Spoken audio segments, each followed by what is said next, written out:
All right, in today's lesson, the title of the lesson is Using Properties with Rational Numbers.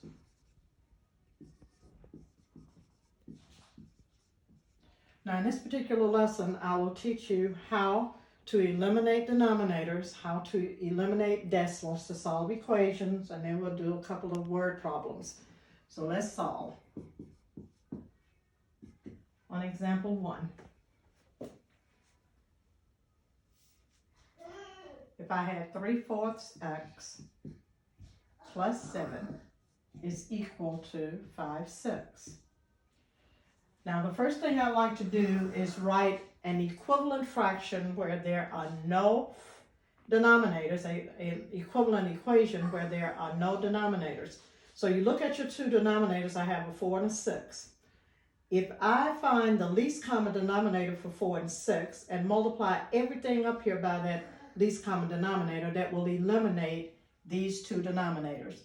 So the least common denominator for 4 and 6 is 12. So I'm going to multiply everything up here by 12. Now we have to be consistent. You have to treat everything the same, so I notice I have multiplied everything by 12. Now, as I simplify this step, I will eliminate these two denominators. So as I simplify, 4 goes into 12, 3. 3 times 3 is 9, so that gives me 9x. 7 times 12 gives you 84. Divide 6 into 12, you get 2, and 2 times 5 gives you 10. So as you see, as we multiplied by the least common denominator, our denominators are gone. So this is an equivalent equation without the fractions. Now let's solve for x. Let's transform this 84. This is addition. Remember, when we solve equations, we use inverse operations. The inverse operation for addition is subtraction. So we're going to subtract 84 from both sides.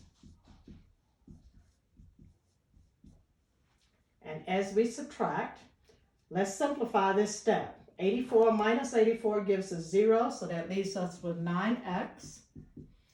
Here, if I take 10 minus 84, I will get a negative 74.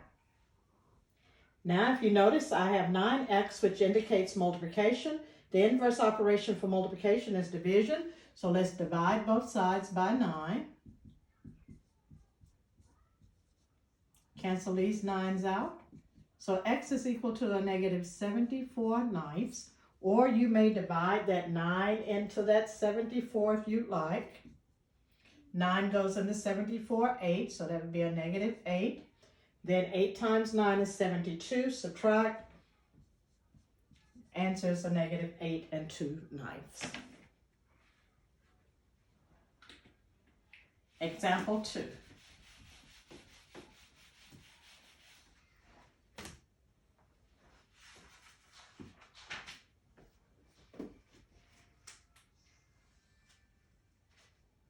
One-fifth x plus 8 is equal to 3/4. Again, the first thing I'd like to do is write an equivalent equation without fractions. In order to do that, I'm going to multiply this entire equation by the least common denominator for 5 and 4. The least common denominator for 5 and 4 is 20, so I'm going to multiply everything here by 20.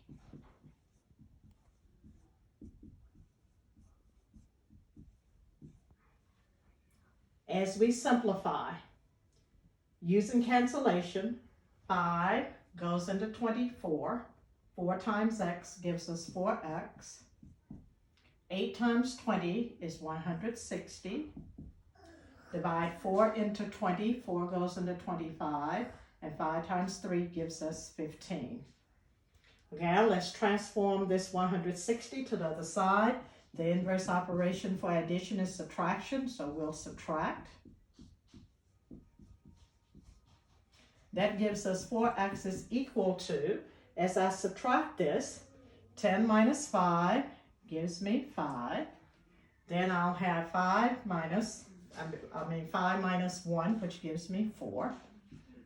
And this has the greatest absolute value, carries a negative sign, so I get a negative 145. Divide both sides by 4.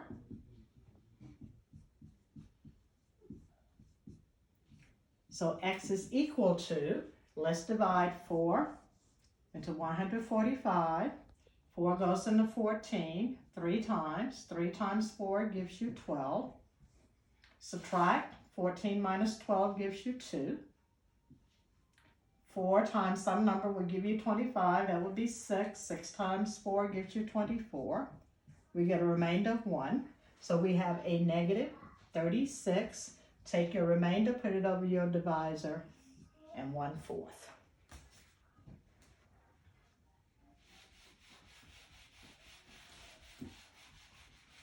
Sometimes you will have decimals in your problems. So I need to show you how to eliminate a decimal in an equation. If I had 0.5x minus 6.8 is equal to 12.4. Now, if you notice, the greatest number of places that I have to the right of the decimal is 1 place, so that's tenths. So if I multiply everything up here by 10, I can eliminate the decimals. So I'm going to multiply each one of these by 10.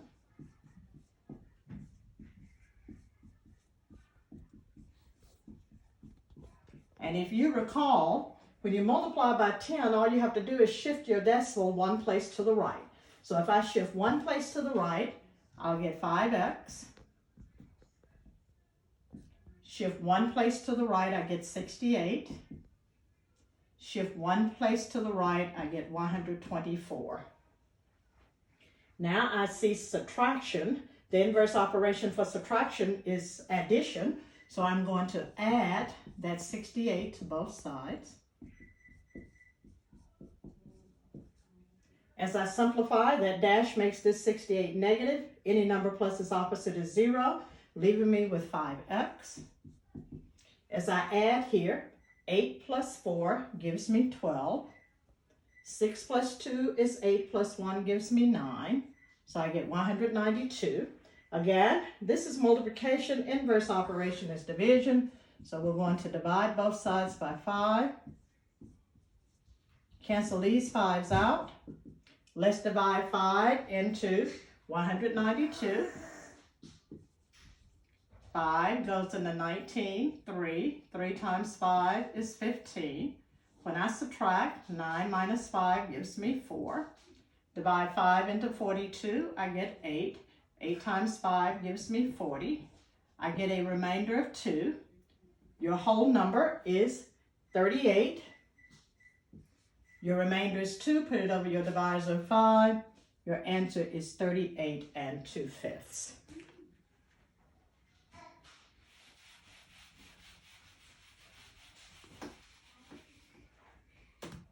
Example 4.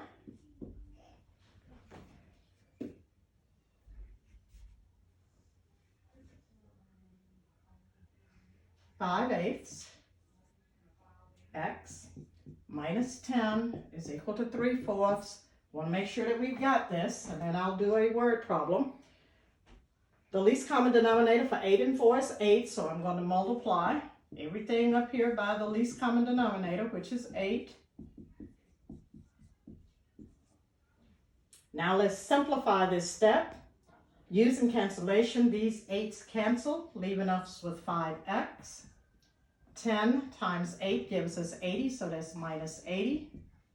Using cancellation, 4 goes into 8, 2, and 2 times 3 gives us 6.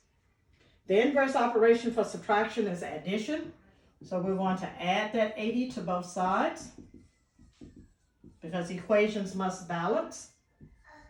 We get 5x is equal to 86. Again, a number and a variable right together indicates multiplication. The inverse is division. So we're dividing. So let's divide that 8 into that 5 into that 86. 5 goes into 8, 1. 1 times 5 gives you 5. Subtract, you get a 3. 5 goes into 36, 7. 7 times 5 is 35. Subtract, you get 1. So your answer is x is equal to 17 1/5. Our last example will be a word problem. And I'm going to take time and write this word problem up here. Try to make this as quick as I can. All right, this is example 6. Karen earns $14.25 per hour.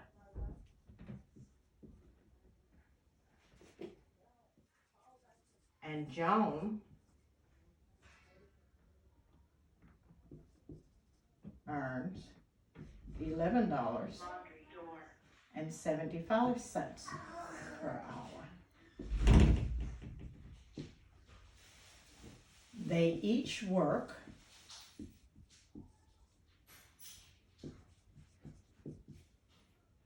8 hours. How much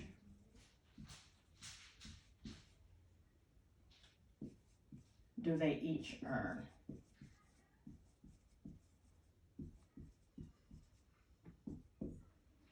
I'll show you 2 ways that you could set this problem up, okay? All right? Well, one way is to find out how much money Karen makes. I could take the $14.25 that she makes per hour and multiply it by 8. So this is method 1. So I could do 8 times the $14.25, then add, okay? And this should be how much do they earn together. Sorry about that. How much do they earn together, okay? Then I'm going to add to it the amount that Joan makes, which would be 8 times the $11.75. So that's one way that I could set the problem up. All you need to do is take your calculator, multiply 8 times 14.25, 8 times 11.75, add. That's one way. Method 2. Since both of them work 8 hours each, I could do 8 times, take the $14.25, add the $11.75. So in this method 1, let's see, if we multiply 8 times 14.25, we get 114.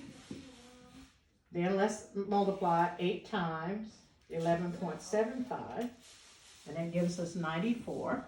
And we're going to add those together, and their total should be $208. Now let's see if we're going to get the same answer here. For method 2, we teach you to do what's inside the parentheses first. So I'm going to add the $14.25 and add to it the $11.75. And that gives me 26, and I'm going to multiply that 26 by 8, and I still get the $208.